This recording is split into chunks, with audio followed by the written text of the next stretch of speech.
Je me souviens, le soir que j'ai accouché, quand on m'a dit c'est un petit garçon, la première chose à laquelle j'ai pensé, j'ai dit tiens, il ne connaîtra pas les douleurs de l'enfantement.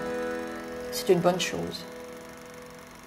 Mais je ne pensais pas que les garçons pouvaient faire la guerre.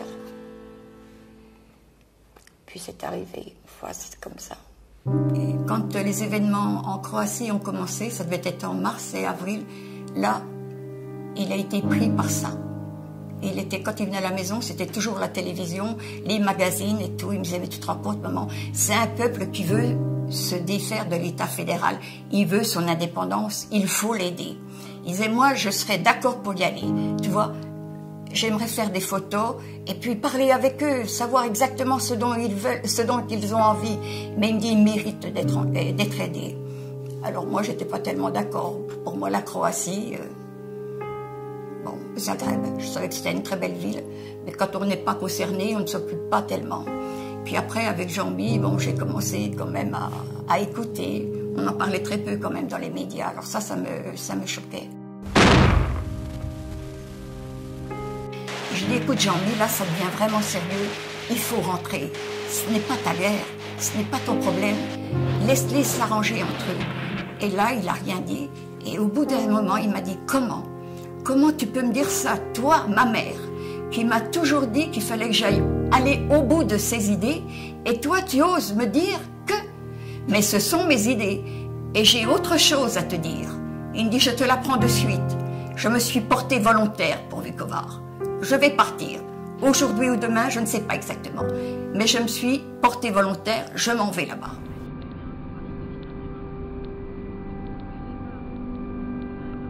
Et la dernière fois que je l'ai eu, c'était le 6 octobre. Alors là, il était en larmes. Il m'a dit, si tu savais ce qu'ils font, ils nous envoient des gaz. Nous n'avons rien pour nous défendre. Il faut absolument que tu demandes de l'aide.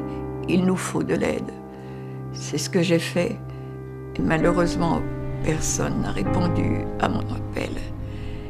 Et j'en veux énormément à mon pays, la France, à l'Union européenne, de n'avoir rien fait, de vous avoir laissé crever comme des bêtes. Voilà. Qu'est-ce que vous faisiez dans Vukovar en tant que Français? J'étais engagé, volontaire. Et puis, on l'a perdu. Et un jour, j'espère que nous irons tous les deux nous recueillir sur la tombe de Jean-Michel. Oui, je l'espère.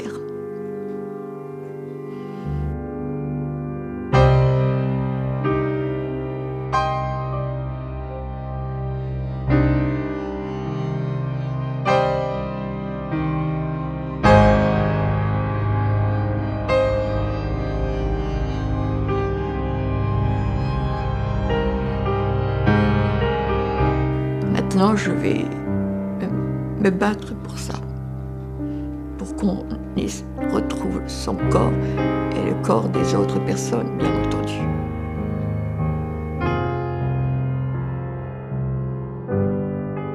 Oui, quelquefois, il m'arrive de rêver de Jean-Mi, quand il était enfant ou adolescent ou homme.